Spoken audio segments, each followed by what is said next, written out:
That's the most emotion that they're ever going to show, or Mm-hmm. connection that they're going to show in a portrait. But to be able to take that and see their eyes really, really clearly and their beautiful aged faces, and her just leaning into him just the tiniest little bit to show that they were connected in some way, that's a picture that went on the wall. Hey, welcome to the Beginner Photography Podcast. I'm your host, Raymond Hatfield, and each week I interview one of the world's most interesting photographers to learn what it really takes to capture beautiful images so that you can start to do the same. In today's Rewind episode, we are chatting with family portrait photographer Dorie Howell about creating emotional connections with your subjects and building a sustainable photography business. But first, the Beginner Photography Podcast is brought to you by CloudSpot. CloudSpot has everything that you need to build a thriving photography business. You can impress your clients, deliver a professional experience, and streamline your workflow in just one simple platform. Grab your free forever account today over at deliverphotos.com and only upgrade when you and your business are ready. I can tell you from experience that finding your footing when starting a photography business can be pretty overwhelming. There's the technical, there's the emotional, and then there's the business challenges that you have to face as well. And at times, personally, I would find myself struggling to connect with my subjects in a way that they deserved, because maybe I'd be thinking about all the business stuff.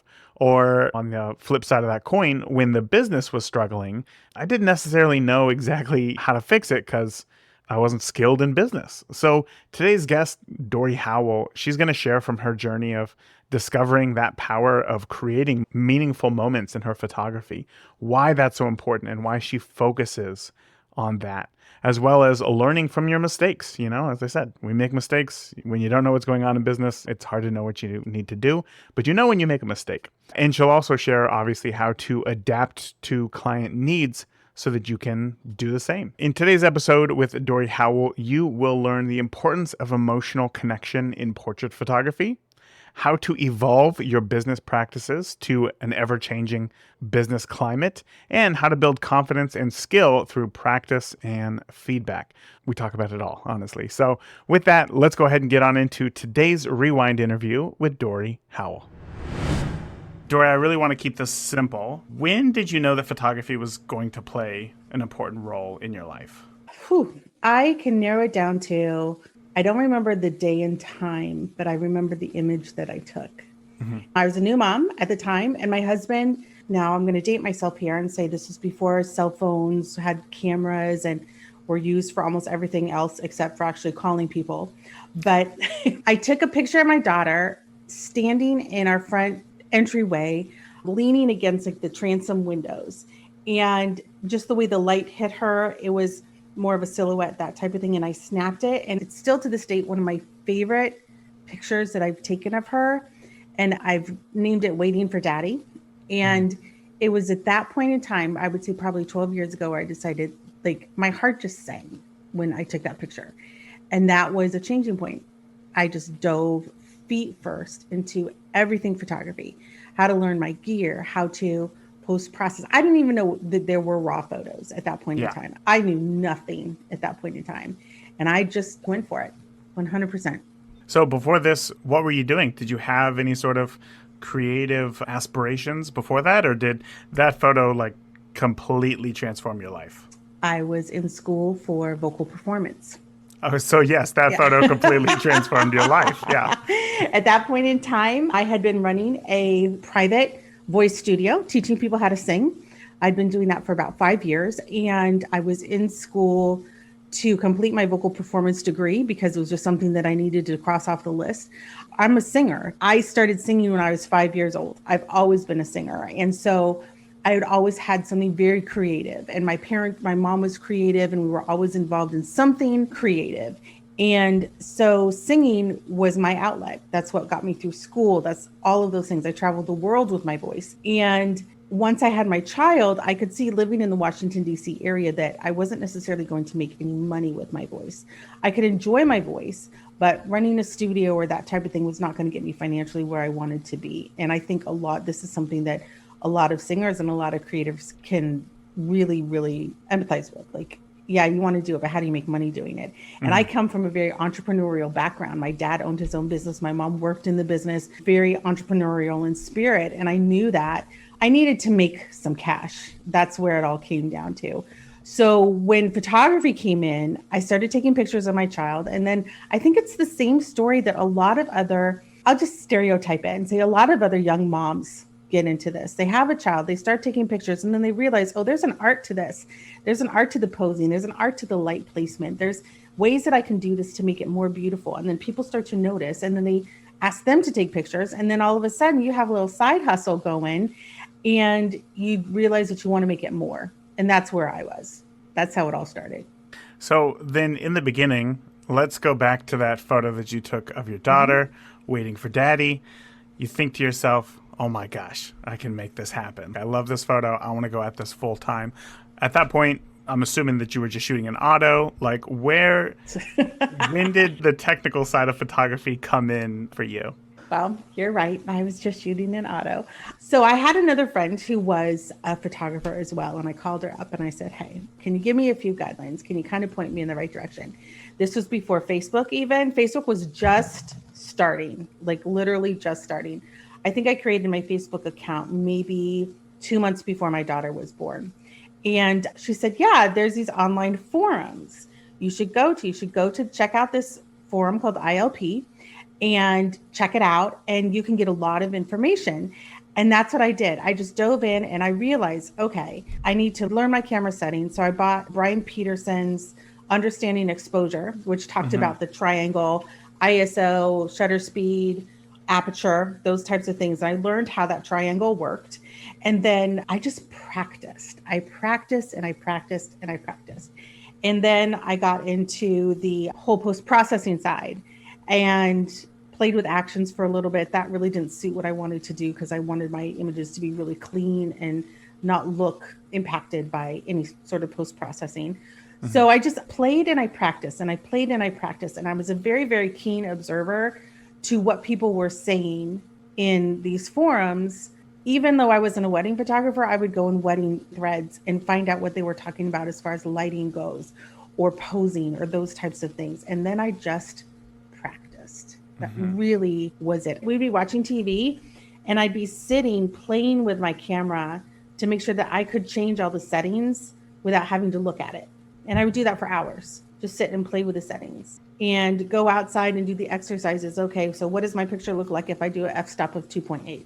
What does it look like if I stop it down? What if I do it even more? How does that impact my images? And then I could go back and decide, okay, well, when I have someone in front of my camera, I can't go down to 2.8. I need to go up, though, or down, however you look at it when you're thinking about aperture, all those different things. I really just dove in, and practice was my biggest friend, and I wasn't scared. And I think going back to my previous life as a singer, where you're used to making mistakes in front of people, where you have to be comfortable putting yourself all out there, I'm totally comfortable making a mistake and taking a bad picture and realizing, okay, well, that didn't work. Let's try it a different way. And that whole trial and error aspect of just my personality, I think served myself very well when it came to photography and being able to dive in and just see what worked and what didn't. Yeah. I think figuring out that whole thing of like, what doesn't work here when you see those photos, what doesn't work here, that's a big thing. So for you to be able to tell yourself, it's totally okay, now I just have to figure out what it is and move forward. So where you're at now with the technical skills and abilities to be able to capture beautiful images, if you go back and you look at those first images, what were those mistakes that you were making, or what did you have a hard time to get a grasp on when it came to photography? Well, I think because I thought photographing newborn babies would be easy. I thought, what do? They just lie there. It's easy. It's no big deal. And so my first newborn session, talk about just not being clueless, was newborn twins. Twins. And I had no experience with flashes yet, no OCF experience or anything like that. Twins. And they lived in this tiny little townhouse with really no light. So not only was I dealing with the babies, and that's just, a whole nother conversation, I was dealing with the technical aspect of trying to get enough light into my entry-level DSLR that really could not handle bumping the ISO or anything like that. Because it was twins, I couldn't stop down to let enough light into the lens. So I had a lot of one baby in focus, one baby out of focus, like that type of thing. And It is just a disaster. And granted, I think some things that people forget when we're dealing with clients, we're taking pictures of the people that they love so much. So they don't see all those technical mistakes that we make. Mm-hmm. But oh, that session was a nightmare. It was just from head to toe, it was a nightmare. But I learned a lot in the process. I learned about babies. I learned about my equipment, what it could handle, what it couldn't handle, and lighting, and asking clients if I was going to go into their home, more questions about where I would be shooting, that type of thing, which made a big difference for the next time. Because I didn't have twins the next time, but I certainly didn't have any issues with the equipment or anything like that because I was Yeah. better prepared. Oh my gosh. So tell me, like, in what ways did your photography evolve after that? Obviously, you realized my camera has limitations, my lens might have limitations, the amount of light that I show up with, here's a limitation. So in what ways did your photography change directly following that? Well, it didn't change directly following that because I wasn't put in that situation again for a very long time. Mm-hmm. And I think just taking sessions, practicing, and realizing it's kind of hard to say, okay, distinctly what changed at that point in time. All I know is that I'm an evolving photographer. And every session I do, I strive to be better because that's my personality. I never sit back and say, I've done this before. This is going to be a piece of cake. I'm just going to try everything like I did it last time. I'm constantly striving to be better. So I can't say specifically at that point what I did better because sometimes it takes a while to absorb what happened, especially in a situation like that. You have to sit back and absorb it and then realize, okay, I need to change this for next time. I need to change this for next time. But a true business and game-changing event for me was when I finally embraced off-camera flash and studio photography. Mm-hmm. Absolutely, because I can go into any situation now and know that I can get a great image of the people who have hired me to photograph them. And it doesn't matter if they show up late and we're in a park, I can still get a great session. It doesn't matter if I'm walking into a tiny little townhouse in Georgetown with those Georgetown in DC, they have these tiny little windows. And literally the biggest light source is either a sliding glass door going out to the back door that they have tables and all sorts of stuff in front of. So it's not really conducive to move, or it's the front door with it open. And that's really not great for a session either. But once I embraced traveling with my lights, getting over the hang up of it was a lot of gear to bring in, or it looked like a lot of gear to me to bring in. Once I got past that idea that I didn't need it and accepted that, yes, I need it for my business, I need it, the game totally changed. Mm-hmm. And my lighting setup is very simple. It's nothing complicated at all. It's one light. It's a big umbrella off to the side. It's nothing fancy at all. But once I embraced that, it totally changed. What was it like getting into off-camera flash, though? Because one thing that I hear from a lot of new photographers is they're scared. First of all, they're having a hard enough time just getting a grip on their camera settings themselves, and now we want to introduce flash in here. So what was that like for you? Well, I cheated. I'll be totally honest. I'm a cheater. I bought Pro Photo lights with TTL, so I could just throw it up. And worst case scenario, throw it in a manual, and I know I'm going to get a good image. Now, do I do that all the time? No. In fact, I do it very, very rarely. But to know that I have that technology that can save me in tough times or in sticky situations is what I need. Personally, that's what gives me the courage to take maybe a little bit of a risk, because I know that if I take a few shots and they're just not working, I can be like, okay, hold on a second, click, click, click, click, click, and I can get it back to where I need it to be. So my Pro Photo lights are something that I say, I'm going to be buried with my lights. I love my lights, and I'm not a spokesperson for them or anything like that, but I did a lot of research on it, and that's what I chose. So TTL technology was huge for me. And then I got to be in situations where I just know my settings for certain situations. I know when I go into a studio that they need to be set, my starting point is here, and then adjust it from a certain point. It's like with time. Like I said, it's just baby steps, time, experience, where you start to get to know your equipment. You get to know most of the situations that you're in. You get to trust yourself a little bit more. And then all of a sudden you realize you're doing it seamlessly without even really have to think about it. But it takes a little time to get there. That makes sense. That's kind of like with everything, though, right? I don't know if you feel the same way, but like there's this misconception, I think, with photography where because it's so readily available in a phone, or there's just this idea that it's easy. But I think with anything, if you're going to give it a real shot, you very quickly realize how not easy it can be. But the more reps that you put in, the better it is that you're going to get. And no one's perfect the first time. I mean, everything in life is a process. So you look at a newborn baby or a toddler who's learning to walk. They just don't get up and walk across the room. Like they need a lot of encouragement. They fall down a lot of times. They fall to the side, they fall back, they fall on their face. And we're always around there hovering, trying to protect them so they don't hurt themselves when they fall, but they always get up. And I think that's something as adults we forget, like, oh, I should be able to do that. And it shouldn't take that much time at all because I've got a fancy camera. Well, you still have to learn how to use your tools. Yeah. You still have to learn how to use your heart and how you want to use those tools.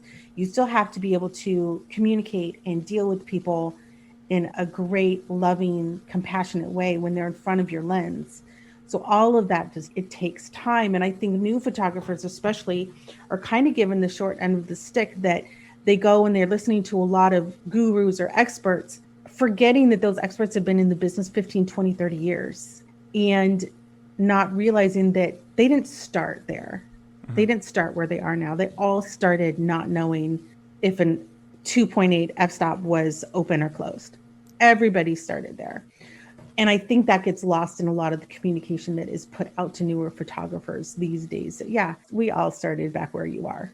We all had fears when it came to like off-camera flash. To me, like coming back to so many people, new photographers say that it's scary. I think it's scary because the people that they listen to make it more than it needs to be. Yeah. And if you break it down and realize, okay, this controls this controls this, and then you go out and you play with it a little bit and you start to see how it works, it's not that scary. You just have to believe that you can do it. And if something sounds too complicated, that person's probably overcomplicating it. Right. Because it doesn't need to be difficult, but you do need to practice. Yeah, I think that there's a few limitations that when you're new to photography that is just, whoa. Like, I can't go above 1/250th of a second or whatever. Hold on, that's hard. But I mean, as you said, there's so many advancements in technology, and as you continue to practice, you're going to get better. But it's interesting, I was thinking about when you said that we all started somewhere, and I was thinking about myself and my own journey, and I distinctively remember Googling if I needed, like, why should I buy a 50 millimeter 1.8 lens if I have an 18 to 55, kit lens that came with it? I was like, right. Why do I need that? Yeah, the focal length is in there. Why do I need to buy this? And obviously, as time goes on, we get better about those things. And the 1.8 is steel. Oh my gosh, I know. It's one of the best lenses, like one of the best values in photography if you're just getting started. Yeah. For you, when it came to photography, you were talking about looking like over wedding forums earlier. What was it about portraits in particular that really sang to you? I love faces, 100%. I love faces. I love the flexibility of them. I love the emotions that they show. I love looking at pictures of just faces, beautiful faces of all different colors and shapes and sizes and ages and the whole bit. There's just something about a beautiful portrait of a face that's what I love. And so what you see in my portfolio may not reflect that, but every client who comes to me, everyone who gets in front of my lens will walk away with what I consider a beautiful portrait of their face. It's just something that when I get it in every session, I'm just like, yes, that's what it is. It's people, it's photographing faces. I love how that first photo that you were talking about, it's like, this is a silhouette. Like, we don't really see many faces in a silhouette, but it's great to, I think, hear your progression there. It's like, well, it started with this, and obviously there's elements that you can love that aren't necessarily just a single thing and focus on that. But when it comes to faces, when it comes to wanting to photograph faces, you're not doing headshots, right? So tell me, what are some of the elements that go into a great portrait that aren't necessarily a headshot? Well, I do headshots, and I still I lean for the same idea when I'm doing like commercial headshots versus, say, a child's portrait. Eyes It's the eyes, getting those eyes really sharp, and that connection between the camera and me and the person, that they're looking right at me or right at the lens. I love the difference in skin texture and all the different shapes and colors of lips and that type of thing. Just all of it combined is, I just think, something incredibly beautiful. What was the last portrait session that you did? Oh, that was actually a headshot for an actor that I did. Oh, okay. And he was older. He was looking for that connection and different personalities and different styles and that kind of stuff. But if you take a session that I did right before COVID hit, was a family with 3 children, one set of twins that were 5 at that point in time. And then they also brought with them the mothers, my clients, mother and father, who didn't speak any English. I think they're from Belarus or some country like that. No English, and also from a culture that does not smile for photography. They didn't speak English, like I said, but they didn't have a lot of personality even when they did speak, except if they were speaking to the children. But if they were speaking to the adults, it was very, very dry. And I asked, they were getting ready, and the grandpa, who didn't speak any English, I just said, can he come sit here and be my light tester? And she told him in their language to come over, and he sat down and he looked at me, and you could tell he was posing in a way that he felt was appropriate for the type of portrait that he was having taken. He was in a suit. He sat up very tall. He had his feet planted, his hands on both knees, and kind of turned. I turned him a little bit, and he looked straight at the camera. You would think no expression was there whatsoever. But if I go back and I look at that picture, like, I can see that grandpa was pleased to be in a room with his 3 beloved grandsons and his daughter and that family. And he was very proud to be sitting there. So that backstory, the backstory always is appropriate. You know, you got to throw that in too. And then the mother did the same thing. And I had even asked if the grandparents would, can he hold her hand? Can he give her a peck on the cheek? Can he put her arm around her? And all of those were met with hard no's. Absolutely not culturally acceptable that they would do that in public, let alone have a public picture taken of them. Yes. Showing that sort of emotion. So I literally have a picture of the 2 of them facing me, just shoulder to shoulder, facing me straight on. And I'm like, okay, what can I do with this? And so I just indicated Grandma, I said, can you just tilt your head just the tiniest bit in towards him? Because I think they have been married for like 63 years. Wow. And I took that shot, and that's the shot that the daughter fell in love with. That's the most emotion that they're ever going to show, or connection that they're going to show in a portrait. But to be able to take that and see their eyes really, really clearly, and their beautiful aged faces, and her just leaning into him just the tiniest little bit to show that they were connected in some way, that's a picture that went on the wall for that family. And so those are the types of connections that I like when I'm looking for just that beautiful head shot. Now, granted, for a toddler, I'm just hoping they're looking at the camera as they're running around, Sure. Just to get that good. But it's an energy behind the fire in their eyes that you can catch that is so beautiful, that you caught that split moment of time. That's a beautiful story, by the way. So thank you for sharing that. In that moment, were you worried that you weren't getting it? Were you nervous that there wasn't enough emotion or excitement or intimacy between these photos? I guess I'm just trying to figure out, if you were to show up in that situation, if I were to show up and photograph a family, I'm thinking fun, excitement, joy, and this is none of those things. So Right. Were you worried inside, or was this an awareness thing of, you know what, this is who they are and this is what we're getting? I think it's a combination of a couple things. One is, being in the Washington, D.C. area, I serve a lot of people that don't speak English as a first language, and they're coming from different cultures. And I've learned to respect that. And I can ask for certain things, but if a client says no or shakes their head or that type of thing, then it's a no. There's no pressing there. It's just like, this is it. I do worry sometimes that I'm going to be able to capture the connection that they want to see, because ultimately I'm hired by them to get the images that they want. Yes. And I can't create something that they're not willing to give me. So yes, I worry, but then ultimately I also realize that sometimes I'm not responsible for it. If they're not going to cooperate or do what I ask, then I have to work within those confines, and I get that. So no, I don't worry about it too much, but I also want to exceed my clients' expectations. And sometimes for me to do that, I know I have to ask them to step out of their comfort zone because they don't necessarily see what I see. So it's kind of like a dance. Yeah. Kind of have to work around it a little bit and pick and choose what you want. Because surprisingly enough, the rest of the session with the two young boys and the son, I mean, we were jumping around. The kids were on dad's shoulders. He was hugging, dad was hugging mom. There was a lot of love and affection in this session. It was a lot of fun. But when the grandparents came in, it was a different feeling that needed to be captured. Wow. So, did you know this beforehand? Like, do you have some sort of questionnaire asking specifically about the people and what sorts of photos that they're wanting? I always ask, and I have this on my intake form on my website too, is I would say, if I could capture the perfect image for you, what would that look like? Yeah. And it's a very simple question. I get a wide variety of answers. Sometimes it's just like, oh, my newborn baby with their eyes open. Or it's, I just want us to show the love of us as a family. Well, that's great, Vague. but that's very, very vague. Yeah. So I have learned how to kind of narrow that down a little bit when I'm talking to them, because I always want to talk to my client before I have a session with them, get to know them, get them to hear my voice. There's a lot that can be, and this is my vocal training, there's a lot that can be translated with the voice. So I think a phone call is really important.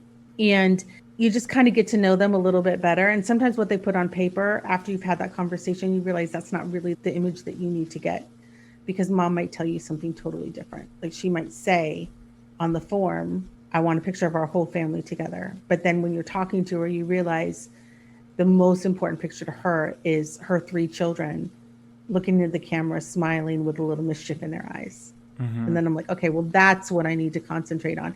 Yes, I can get the family image. That's fine. I'll knock that out right away. That's not a big deal. But what's going to go on the wall, what they're going to love the most and share with their friends and family are the ones, those 3 kids with that little twinkle. And so by having that conversation, it helps narrow that down. But like in the situation with those grandparents, no, I did not know what I was looking into. I knew they were coming because I always ask, how many people are going to be there? What are their ages? What do they like? Especially with kids. I like to know, like, what Marvel heroes did these kids like? And one was Spider-Man and one was Thor. So I love Marvel movies. As a singer, I can sing any princess song needed for all the little girls, all that kind of stuff. So to know what I need to have in my bag of tricks for the successful session, I ask those questions ahead of time. And then also I dig a little deeper in the phone conversation. But the phone conversation is short. It's just for us to get to know each other a little bit better. Yeah, I mean, that's something that, again, a lot of photographers, newer photographers, really struggle with, and myself included, the idea of getting on the phone with somebody. First of all, I hate when my phone rings and I don't know who it is. So it's like, now I'm going to be that person to somebody else. And what are you talking about? How much are you talking about? I know that you're a huge proponent of in-person sales and like doing a proper sales session. So is that where it starts, with the phone call? Well, there's a lot of different philosophies to this. And I know that in my former life, yes, I was a huge, huge proponent of IPS and all that stood for. And I still am, but I don't necessarily feel that that is the right way that that program is laid out, with the consultation phone call and then the consultation visit. And then you do the session and then you meet afterwards and then you meet for the delivery with all these appointments and that type of thing. If that works for your business workflow and your clients love it and you love it, knock yourself out. But that's not the reality for a lot of new photographers. First of all, they look at that and they think, oh my gosh, that's so overwhelming. I just want to go out and take pretty pictures. And I would like to make a little money on the side while I do it. And I'd like to be able to contribute to my family income in some way so that it pays for this hobby. And maybe we can plan for vacation or put some more money in the college fund. And there's obviously photographers who strive for much more. But when you look at it, the traditional IPS model, the way that it's taught, can be very overwhelming. And I don't think it needs to be that way. So getting on the phone for me is something that I do usually after I've sent them some information. And a lot of times it happens after they book. So they've already bought into me. They've already paid me money. I have a confidence in knowing, they really want to work with me. And I usually just say, hey, before we have this session, I just like to hop on the phone for 10 or 15 minutes. I have a couple of really quick questions to ask you. When can we do this? And by letting them know ahead of time, first of all, I'm not going to take up a ton of their time. have a really set agenda for doing this, that it's a short, just informational phone call. And they've already paid me, so they're wanting to work with me. They've already invested. It's very easy to get on the phone. Asking a total stranger who has never invested in you, doesn't even know if they want to work with you yet, and they've probably sent inquiries to 20 other photographers in your town, they're going to go with the person who makes business easiest. Yeah. And I totally get that. So you want to make business easy.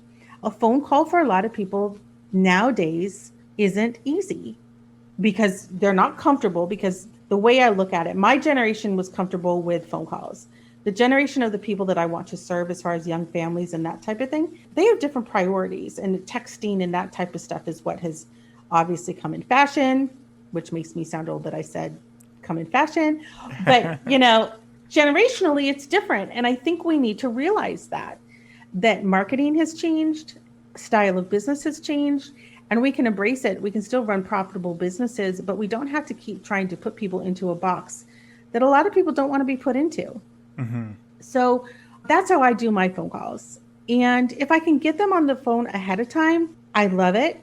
I love talking to people on the phone, but I also have a lot of experience doing it, and I know what I need to ask. So I actually have a questionnaire that I send people and ask them to fill out. And when I do, if they call me, see if I get a phone inquiry, which happens maybe twice a year, I pull out that questionnaire and I go through the questionnaire on the phone. So I have all my talking points of what I need to know from my client. And then if I'm having this phone conversation after the booking, then it's much shorter, but I still go over some of those highlighted points, getting to know their kids a little better and talking about logistics of the session, but it's shorter and it's more concise. So where you put that phone call is important. But I do think that in order for you to have that connection, and my whole thing is they're hiring me to do a job. I can only do the best job for them if I have a certain amount of information. Mm-hmm. And part of that information is knowing a little bit more about the style of the person who has hired me. Like what's important to them, the timeliness of the session, how quickly I get it done because their husband doesn't want to be there and has been giving her grief about it for 2 weeks. And all she's going to hear on the way there is him complaining the whole time. So I need to work quickly so that reflects well on her. Mm-hmm. Is it someone who really just wants me to keep shooting until I get a certain amount of picture? Like finding out those personality styles, you're not going to find out through email. You're not going to find those out any other way except by hopping on the phone. So that's why I feel it's important, because I want to do a great job for the person who hires me. That's what it's all about. Yeah. That's wonderful. I was recently going through your Instagram and I saw that you made a wonderful little reel about sending too much information when somebody first inquires with you. Yeah. So I'm assuming that this questionnaire that you're sending out to get all this information isn't in that first email, or am I wrong? No, it's not in the first email at all. In fact, in the first email, the information, if I may be so bold, this is the way I kind of look at it. Children grow up wanting to know certain things about life. Okay. When a 5-year-old asks a certain question about where babies come from, you give them a very specific answer that is narrow in scope, and you don't sit down with them for an hour and a half and explain all the processes that go into how babies are made, right? Yes. So, because that's all that 5-year-old needs at that point in time. So I kind of look at it that way when it comes to people who inquire. It's like they only need and are only asking a very specific, narrow set of information of me at this time. So that's what I'm going to address. And I'm going to do it in the best way possible for me in my studio. And then we go to the next step. So they get a little more information. And then we go to the next step and they get more information. But I'm not going to give them all the information when they inquire about what it's like to work with me from beginning all the way to the delivery of services, because that's a long way away. They don't need that at that point in time. It's just, they want to know basic pricing information, what kind of services I provide, that type of thing. So that's what I answer at first. Just because we don't think that it's overwhelming doesn't mean that someone who's not in the business isn't going to think it's overwhelming. An overwhelmed mind doesn't buy. An overwhelmed mind doesn't decide. So I want to make sure that I'm helping those people make the best decision, which is, of course, to hire me. Yeah. So that's how I go through that process. Yeah, you don't want to overwhelm them too much. Okay, so let's break down this inquiry email. It's, yes, I'm available. Here are my prices. Next step? Okay, so I don't give out my pricing all the way over the phone. The Okay. first step literally is my average client spends between $800 and $6,000 for their portrait session. Obviously, you decide what's best for you. My average client spends this much, and this is what they get for that. So my average client spends a certain amount and they get an album and they get their digital files plus the session time. I relay that information. I'm not sending them something with 50 different prices listed out because they're probably not interested in 50 different things. They want to know at that point in time basic information. And I put on top of that, if there's something in particular or something specific you're looking for, I'm happy to provide that information. Just let me know. I'm an open book with my clients. I just don't want to throw everything out there because, like I said, overwhelmed people don't buy. They don't choose. Of course. Of course. So the first initial email is, thank you so much for contacting me. I can't wait to learn more about you. And I turn it around as I'm not the right fit for every client. So at that point in time, it's not like, oh, I can't wait to work for you. It's more of like, hey, thank you for contacting me. I would love to learn more about your photography needs and photographing your family to make sure that I'm the right fit for you. So I'm already putting out there that, oh, maybe she won't work with us, or maybe she's not the right fit for us. Like I'm just a psychological way of course, looking at it versus just like jumping to, oh, I want to work with you so much. Here's everything that you need to know. Please hire me. Please hire me. It's like, wait a minute, there's a step here. And on my website, I go through the steps and I liken it to like a Broadway show release, back to the whole singing thing of like, you have your rehearsals, you have your dress rehearsal, you have the night of the performance, and then you have the delivery, which is like the after party. So that's all outlined on my website. So hopefully they've read that. If they haven't read it, I've put a link in there to send them back to that, to take a look at that. I want to give them everything that they need to know and start the conversation. So I give them basic pricing information. Sometimes they tell me when they need to have a session, like with newborns, approximately what time frame. So I'll say, yes, I'm available during that time. And then I have a questionnaire that I ask them to fill out. And with that, if they go to the questionnaire part, then they will get more specific pricing information. I'm not going to make them wait for it, but they do need to at least give me an honest idea that they are truly interested in working with me. Right. When it comes to that. So it's just one tiny little extra step. And then they've already filled out the questionnaire. I have the information that I need. Then they have their pricing information. Then the next thing is once I send that, then if I don't receive a response right away, I follow up about a day later and say, hey, I sent you this information. Did you have any questions? If you want to hop on a phone call, I'm happy to do that. Otherwise, please let me know. How can I assist you in making your decision? And just going from there. And then usually from that, if they want to book, like, oh, yes, we want to book. This sounds great. And then I go into my booking process, which is great. Here's the agreement that I need you to sign. Here's the session deposit. I have you on my calendar once this is paid and taken care of. We go from there. And then they get all the how to prepare for the session and all that information. And then we set up a phone call somewhere in there. That was extremely comprehensive. Yes. Yes, it's very comprehensive, right? But the thing is that you cannot assume that your photographers know how you do business. Right. And it sounds overwhelming, but it's not. These emails are short. The information is brief. It's helping them to the next step versus assuming that they know what the next step is. First of all, I love that line there. How can I assist you in making a decision? I think that is something that so many new photographers struggle with follow-up. And like that, one sentence before that can be like, hey, Kara, just want to make sure you saw my last email or whatever. How can I assist you in making a decision? Like that's the email right there. Like super small, super short, super simple. Yeah. That's all it is. Now, before we move forward, I just want to make sure, what is the call to action in that first email? Is it to call you? Is it to just simply reply to the email? What is it that you say? It's a reply. It's a simple reply. Yeah. In almost all my emails, I put my phone number, and not in every email, but I let them know that I am available to talk on the phone. Not because I want to talk on the phone every step of the way. That's not it. But it's just a way of communicating me being open to them. Yeah.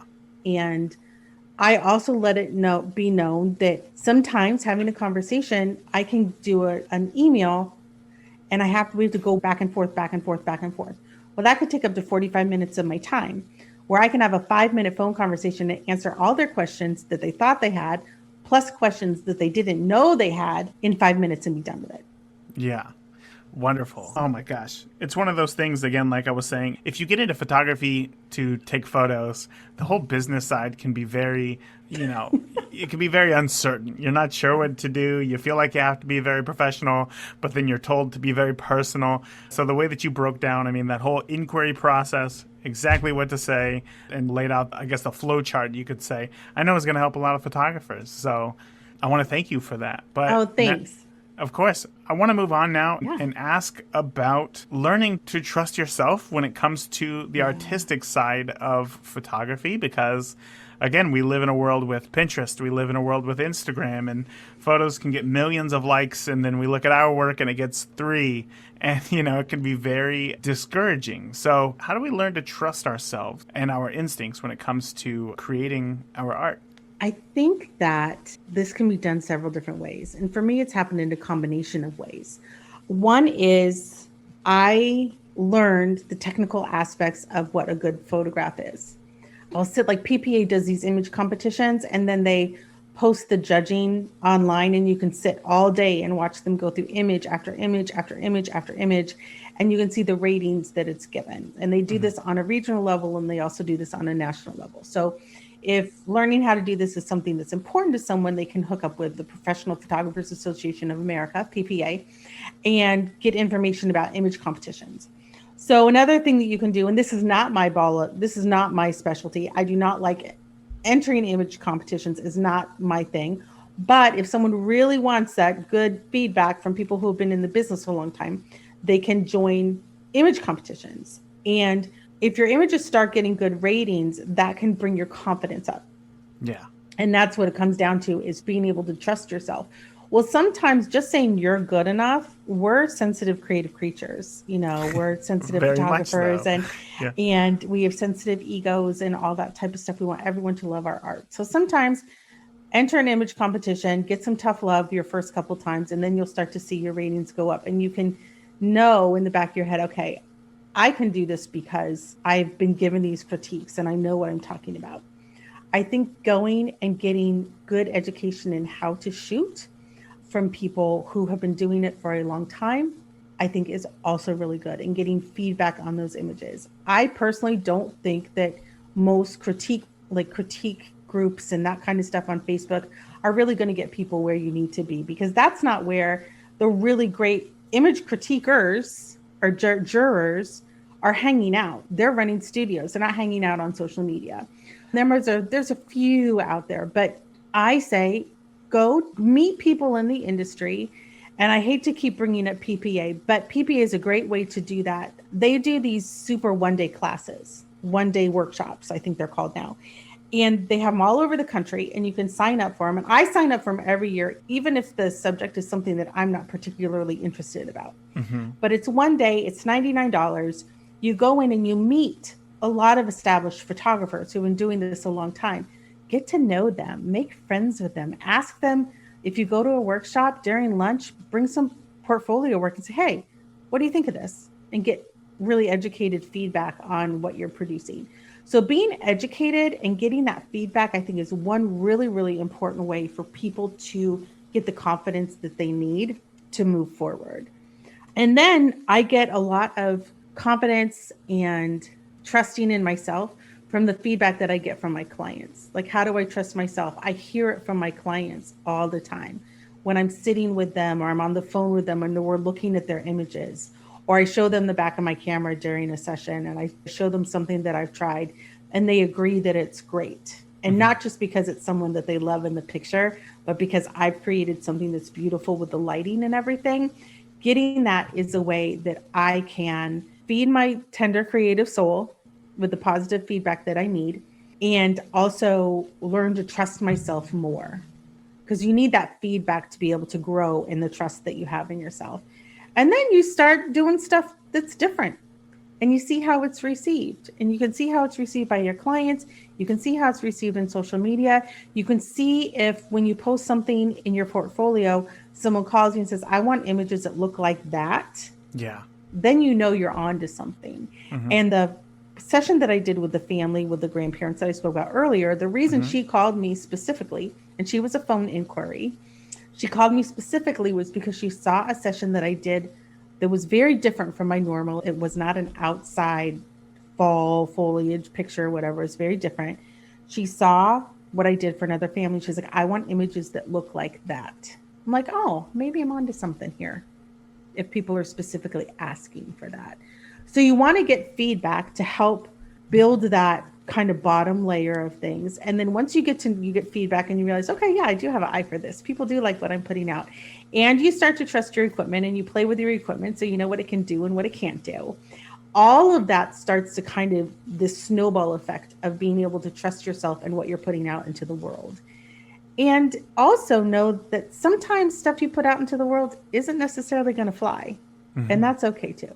But realizing that you have the education and the knowledge and everything underneath it to promote, to build the art that you want to build is something that I think really, really helps creatives do that. And a lot of new photographers haven't had the time yet to delve into that, or they haven't given themselves permission to fail at things because they want to be right and have it be perfect right away.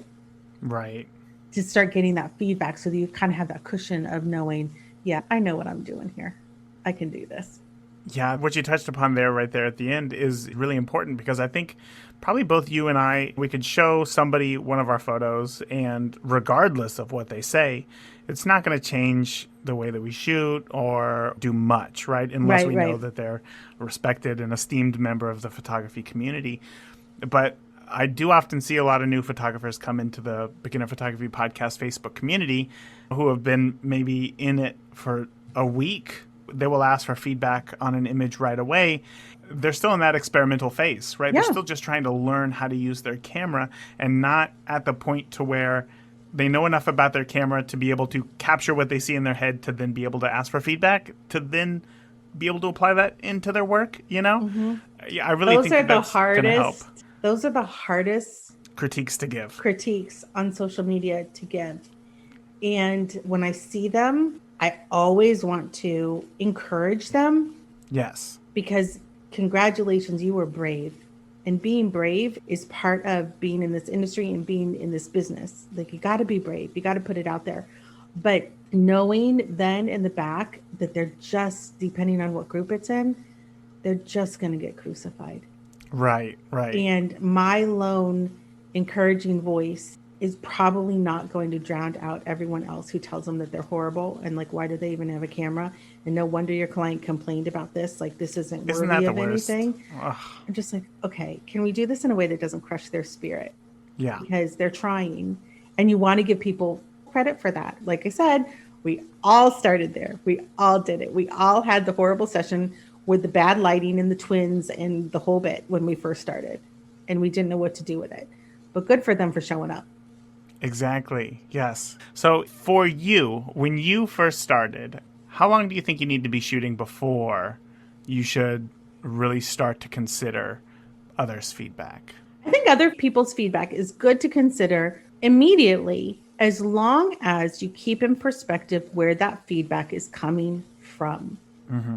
That's the biggest thing, I think, especially in this age of social media and specifically Facebook groups where people will post up an image and you have 100 people replying, but you don't know their background. You don't know how good they are at what they do, how long they've been doing what they do. You don't know if their opinion is really worth anything. So I think you have to remember that, like going back to the PPA competitions, you know, the people who are looking at those images are seasoned photographers. They've gone through training of what standards of photography are. Now, granted, I think a lot of images that win PPA competitions are kind of boring, but they've satisfied the basic idea of what is considered a good photograph. So then you can take that and you can creatively spin it in your work and do something that's more creative. But you have to take into consideration where the advice is coming from and the attitude in which it's coming from, because a lot of people just live out there to tear other people down. Mm-hmm. And a lot of people don't realize this, but if you're brave enough to put something out there, that in and of itself is a huge accomplishment. But to be able to take feedback like that and be able to weed through it and see what's good and what's bad. So I don't think you have to have been in business for any certain amount of time to put it out there. In fact, probably sooner is better. But just realize where the feedback who you're asking for feedback from, and keep it all in perspective and know that everybody started somewhere. And it's the same thing as when we're talking about business, when people say, like, you ask your friends and family about your pricing structure and they say, oh, well, I would never pay that much for photography, or I would never, you're never going to be in business very long if you charge those high prices. The first thing that I always say, which always sounds a little bit harsh, is I'm like, oh, your uncle said that? It's like, yeah. How's your uncle's photography business doing? Yeah. Let's figure out who it is that we're where's this coming from? Is Yeah. he an entrepreneur? Does he know how much it is to stay in business and to start a business and run a profitable business? Or does he just go to work for someone every day and collect a paycheck? Because that's a very different perspective of things. So keeping all of that in mind, I think, is super important for people who are wanting to get into the business. It's funny. I've had that conversation with my wife, my own wife, many a times. Yes. Where she's like, I would never pay that much for photography. And it's like, I totally understand. And yet at the same time, calendar's booked. So it's like, there's a disconnect there. Some people value photography different than others. And maybe she's just been spoiled because I'm just always here taking pictures. And, you're the free hired hand. Yeah, exactly. Why, But it's good because as I trust my wife, I love her, and I take everything that she says into consideration. Yeah. And it's still being honest with yourself and trying to figure out, like, well, I know that this is working because I've tried it with others, or I can do a quick Google search and see that there's 10 other photographers in Indianapolis charging $10,000 for weddings. Yes. So clearly there's a market for it, and then just trust yourself and go for it. So that was wonderful. Thank you. Well, Dorie, we are at the end of our time here. I feel like we could talk about this all day. This has been a wonderful conversation to have. Before I let you go, can you let listeners know where they can find you online and discover more about you? Sure. You can find me on Instagram, and the handle there is the Dorie Howell, and it's DorieHowell. And my portrait website is doriehowell.com. And then for photographers, I have some really great resources. You can get some free stuff for all about teaching business and growing your business. And that's at harmonyhangout.com. And all of those things are linked all throughout the place, so you can find one through the other. But I do a lot of posting on Instagram. I'm loving reels. I'm getting ready to go film another reel on my series called The Struggling Photographers Hotline, which is super fun. So that'll be posted later today. But so Instagram, the Dorie Howell, and harmonyhangout.com. Perfect. I'm going to put links to all those things in the show notes. Thank you. Dorie, again, thank you so much for coming on, sharing everything that you did. I really look forward to keeping up with you in the future. Great, Raymond. Thank you so much. All right, let's go ahead and recap what we have learned today. Number one, practice. If you want to build any real technical skills in photography, that requires continuous practice and a willingness to make and learn from mistakes. So start by experimenting with different lighting conditions, if morning, afternoon, evening, all different lighting conditions outside, and then test out different camera settings with your camera to figure out how to best capture it. Number two, understand your client needs. If you want to create authentic, emotional images that resonate, with your clients, that requires an understanding of your clients and respecting their personal preferences and, again, cultural backgrounds. So try to implement a questionnaire if you're shooting portraits, Try to gather detailed information about your clients. One thing that I would always ask is, are you too comfortable with displaying your affection for each other in public? Kissing in public. Something like that would determine whether or not we're going to have a session downtown where it might be busy, or if we're just going to do their engagement session at a local park where there might be less people. And lastly, adapt your business approach. If you want to stay relevant, that means adapting to different client preferences, and then from there, trying to simplify your business process. Because if you want to have a standout business, you have to be able to cater to your client. And if you have a range of clients, the better that you can cater to them while still staying true to your business, the better off you are going to be. So try to keep that initial client communication rather concise and short, because I'll tell you what, overwhelming them in that first initial email is one of the quickest ways to get ghosted real quick. So that's all that I got. I want to hear your biggest takeaway in the free and amazing Beginner Photography Podcast community, which you can join right now over at beginnerphotopod.com/group. Again, that is it for today. Until next week, remember, the more that you shoot today, the better of a photographer you will be tomorrow. Talk soon. Thank you for tuning into this week's episode of the Beginner Photography Podcast. If you enjoyed today's episode, please share it with a friend. Start a conversation. Grow together. That is it for this week. Remember, the more that you shoot today, the better of a photographer you will be tomorrow. Talk soon. Thank you for listening to the Beginner Photography Podcast. Keep shooting, and we'll see you next week.